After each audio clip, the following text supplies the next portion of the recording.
Hello friends, welcome to the new episode of my channel. আমি অরিত্র আর নিয়ে এসে গেছি বলিউড ইন্ডাস্ট্রি লেটেস্ট নয়, আজকে আমরা একটা বিষয়ে কথা বলবো, সেটা হচ্ছে আব্বাস মাস্তান। এই দুজনের নাম আপনারা নিশ্চয়ই শুনে থাকবেন। এরা হচ্ছে ডিরেক্টর ডুও। এরা একসাথে প্রচুর সিনেমা করেছেন ডিরেক্টর। এরা দুজন ভাই অ্যাকচুয়ালি, এবং এদের সিনেমা এরম হয়তো খুব কমই লোক আছে যারা দেখেনি, কারণ বাজিগার এনাদের বানানো, খিলাড়ি এনাদের বানানো, আরো এরকম প্রচুর সিনেমা আছে যেগুলো লোকে বহুবার টিভিতে দেখেছে, যেগুলো ওনাদের বানানো। এনারা সাসপেন্স থ্রিলার প্রচুর ভালো বানাতে পারেন বলিউডে। রেসের মতো সিনেমা, রেস 2, এরকম অনেক হিট সিনেমা তাদের রয়েছে, যেগুলো মাসেসদের খুব ভালো লাগে, এবং একটা থ্রিলার থাকে, একটা টুইস্ট থাকে, টার্নস থাকে, অ্যাকশন থাকে, সবকিছু থাকে। এরকম বহু সিনেমা তারা করেছে। ইভেন কমেডিও ভালো করেছে। কপিলের ফার্স্ট সিনেমা যেটা কিস কিস কো প্যার করু, সেটাও তাদের ডিরেক্ট করা ছিল। এই আব্বাস মাস্তানকে নিয়ে আজকে আমাদের এই এপিসোড। আব্বাস মাস্তান প্রচুর সিনেমা করেছে, প্রচুর ভালো ভালো সিনেমা করেছে। আমি ছোটবেলা থেকে তাদের সিনেমা টিভিতে দেখে আসছি, হলেও দেখেছি, খুব ভালো লাগে আমার। কিন্তু একটা অবাক কাণ্ড হচ্ছে যে এই আব্বাস মাস্তানের একটা সিনেমা 90% সিনেমা আর actually copied or rip off or hugely inspired from foreign language films. সে হলিউড থেকে হোক, সে ইউরোপিয়ান সিনেমা থেকে হোক, সে হিন্দি সিনেমা থেকেও হতে পারে, বা সাউথের সিনেমা থেকেও হতে পারে। তো এরকম সব জায়গা থেকেই তারা একটু একটু একটু একটু নিয়ে, হ্যাঁ ডেফিনেটলি তারপরে একটা ইংলিশ ফিল্মকে আপনি অ্যাজ ইট ইজ হুবাহু কপি করে দিয়ে কোনোদিনও ইন্ডিয়াতে চালাতে পারবেন না। তার মধ্যে স্ক্রিপ্টের মধ্যে তারা অনেক চেঞ্জ করেই বানিয়েছে।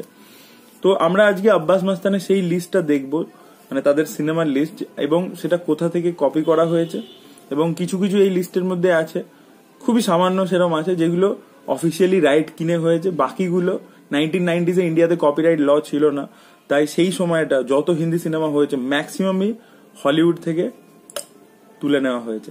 Yes, I am right. এবং আপনারা এটা চেক করে নিতে পারেন অনলাইনে। তো আমরা সেই লিস্টটা দেখে নেবো।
কেমন লাগলো আপনাদের?